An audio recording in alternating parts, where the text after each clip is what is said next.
Assalamualaikum warahmatullahi wabarakatuh.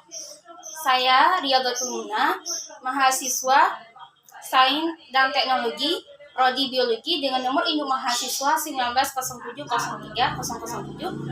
Saya akan menjelaskan poin-poin penting mengenai makalah saya yang ditugaskan oleh Ibu Asminantar SAG MA yang berjudul Pengertian Syariah Islam dan Ruang Lingkupnya.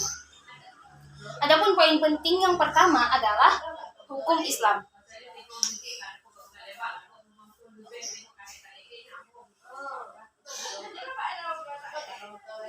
Saat kita mendengar kata hukum, pasti terlintas dalam pikiran kita itu adalah aturan-aturan. Nah, misal hukum adat berarti aturan-aturan dalam adat. Hukum agama, aturan-aturan dalam agama. Atau hukum Islam berarti aturan-aturan dalam Islam. Menurut pendapat ulama, hukum itu adalah yang berarti ketentuan.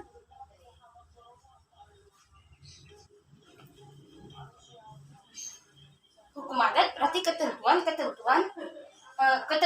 aturan dalam adat. Hukum Islam berarti ketentuan atau aturan-aturan dalam Islam. Di sini kita berbicara mengenai hukum syariat.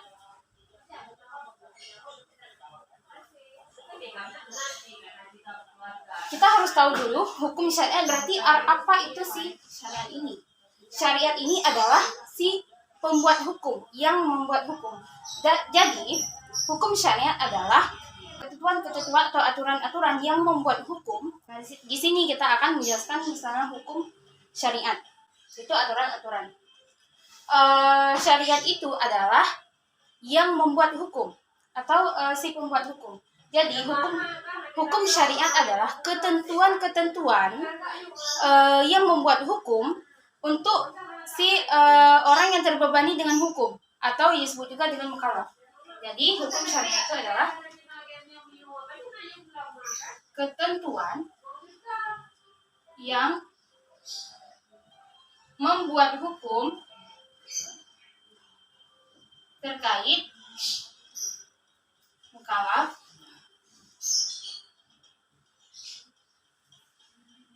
itu ada yang berupa tuntutan,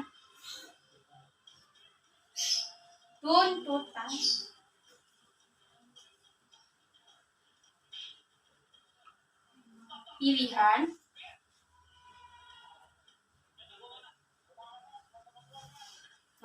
hukum syariat adalah menurut pendapat ulama ketentuan-ketentuan yang membuat hukum terkait mukallaf atau orang yang terbebani dengan hukum atau orang yang dikenakan hukum berupa tuntutan, pilihan atau lainnya. Contohnya hukum yang berupa tuntutan yaitu misalnya kewajiban berpuasa. Itu terdapat dalam surah Al-Baqarah ayat 183 yang berbunyi A'udzu billahi minasy syaithanir rajim. Bismillahirrahmanirrahim. Ya ayyuhalladzina amanu kutiba alaikumusiyam kama kutiba alal ladzina min qablikum la'allakum tattaqun. Yang artinya, wahai orang-orang yang beriman, diwajibkan atas kamu berpuasa sebagaimana diwajibkan atas kaum sebelum kamu agar kamu bertakwa. Nah, di dalil itu kita tahu bahwa hukum puasa itu adalah wajib.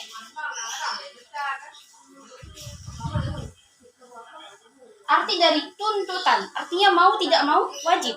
Misalnya perempuan menutup aurat, mau tidak mau wajib. Itu artinya tuntutan. Ada juga hukum itu berupa pilihan. Itu misalnya kulu washrabu, makanlah dan minumlah. Atau kebalik ya. Pokoknya makan dan minum. Itu kan perintah, tapi di sini ada pilihan. Kita makan, silahkan makan atau silahkan minum. Itu adalah pilihan. Atau hukum berupa dengan yang lain. Misalnya di adanya hukum itu karena disebabkan oleh yang lain. Misalnya, faman syahida minkum syahra falyasum, yang artinya apabila kamu inti dari ayat ini adalah apabila kamu berada di bulan itu, maka berpuasalah kamu. Maksud bulan di sini adalah adanya hilal atau anak bulan. Jadi jika kamu berada di bulan Ramadan, maka diwajibkanlah kamu. Jadi jika kamu berada di bulan, maka baru kita wajib puasa. Artinya harus ada sebab dulu baru wajib, baru adanya hukum itu. Nah, poin yang kedua adalah syariat Islam.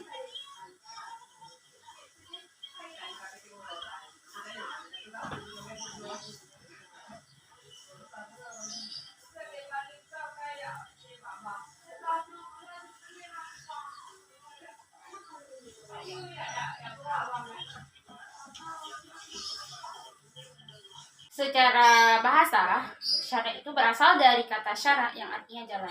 Namun secara istilah, syara itu adalah, syariat itu kan tadi yang membuat aturan. Jadi syariat itu adalah apa-apa yang diperintahkan dan dibawa oleh Nabi Muhammad, apa yang diperintahkan oleh Allah dan yang dibawa melalui lisannya Nabi Muhammad SAW dan para anbiya mengenai perihal agama. Jadi perintah Allah itu dibawa oleh Nabi Muhammad SAW dan para anbiya itu dibukukan dalam bentuk dua perkara. Yang pertama adalah adanya Al-Quran dan yang kedua adalah hadis. Di mana ada yang hadis mengatakan bahwa barang siapa, kalau kamu mengikuti dua sumber ini, yaitu Al-Quran dan hadis, misalnya kamu tidak akan tersesat. Jadi Al-Quran dan hadis ini adalah pedoman hidup kita di dunia ini yang berisi tentang aturan-aturan Allah Subhanahu wa taala.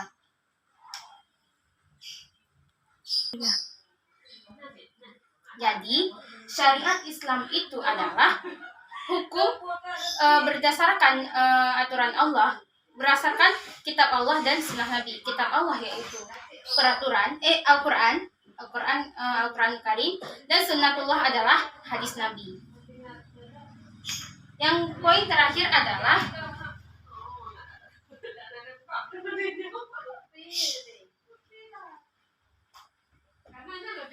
fikih. Jadi kan sering kita dengar itu fikih. Fikih itu ilmu fikih, sering disebut dengan ilmu fikih. Yang artinya fikih itu adalah ilmu tentang hukum-hukum syara, hukum-hukum Allah, tapi yang bersifat amaliyah, yaitu perbuatan amal. Contohnya itu seperti puasa, jual beli, nikah, yang bersifat dengan amal perbuatan. Sedangkan tapi si ilmu fikih ini dia tidak termasuk dalam berupa itikad. Enggak, karena hukum itu kan ada dua. Ada yang bersifat amaliyah, ada yang bersifat itikadiyah. Jadi yang bersifat amaliyah contohnya seperti ini, sedangkan yang bersifat itikadiyah itu termasuk ke dalam ilmu tauhid. Untuk kita melakukan puasa, jual beli, atau dan sebagainya, amal perbuatan saleh lainnya atau amal kebajikan lainnya, tentu kita harus dilandasi terlebih dahulu dengan ilmu tauhid. Untuk kita sholat, kita harus tahu dulu untuk siapa kita sholat. Kita harus mengenal dulu siapa pencipta kita, untuk siapa kita sholat, dan siapa yang memerintahkan sholat. Kita harus tahu dulu.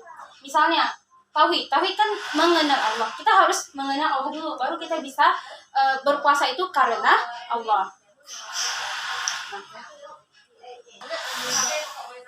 Nah, jadi misalnya hukum puasa itu adalah wajib. Hukum puasa termasuk ke dalam amaliyah, amal perbuatan yang baik, yang saleh. Termasuk hukum puasa adalah termasuk hukum tuntutan. Jadi mau tidak mau kita harus melaksanakan puasa. Bagi siapa? Bagi orang yang dikenakan hukum, yang terbebani oleh hukum. Siapa orang yang terbebani oleh hukum? Siapa yang sudah diwajibkan puasa? Yaitu orang yang mukallaf, orang yang balik, berakal dan beriman. Beriman, balik dan berakal. Untuk kita tahu kenapa hukum puasa itu wajib, kenapa hukumnya itu wajib? Ya karena ada dalilnya. Dalilnya dari surah Al-Baqarah ayat 183. Ya, surah Al-Baqarah ayat 183. Untuk kita tahu kenapa dia itu wajib, maka kita harus mengkaji ilmu dulu, mengkaji ilmu mengenai dalil-dalil dan hadis Rasulullah SAW. Kita membaca Al-Quran memang sudah ada terjemahnya, tapi kita tidak bisa langsung mengambil kesimpulan dari terjemah Al-Quran tersebut. Kita harus mendekati atau mengambil pendapat-pendapat para ulama fikih seperti Imam Syafi'i, Imam Hanafi, Maliki, untuk yaitu ulama-ulama fikih yang telah mengkaji arti dari hukum tersebut, arti dari ayat tersebut. Nah, jadi di sini saya ambil kesimpulan bahwa hukum, syariat, dan fikih itu saling berhubungan tapi berbeda. Hukum itu adalah aturan-aturan dan ketentuan syariat yang membuat hukum. Syariat adalah Al-Quran dan hadis, yaitu apa-apa yang telah diperintahkan atau diperintahkan oleh Allah melalui lisannya para nabi dan para anbiya, yaitu berupa Al-Quran dan hadis. Sedangkan fikih adalah ilmu yang mempelajari tentang hukum syara'. Jadi fikih itu adalah ilmu yang mempelajari tentang hukum dan syara'. Sekian dari saya, Riyadhatul Munan. Billahi taufiq wal hidayah. Assalamualaikum warahmatullahi wabarakatuh. Waalaikumsalam.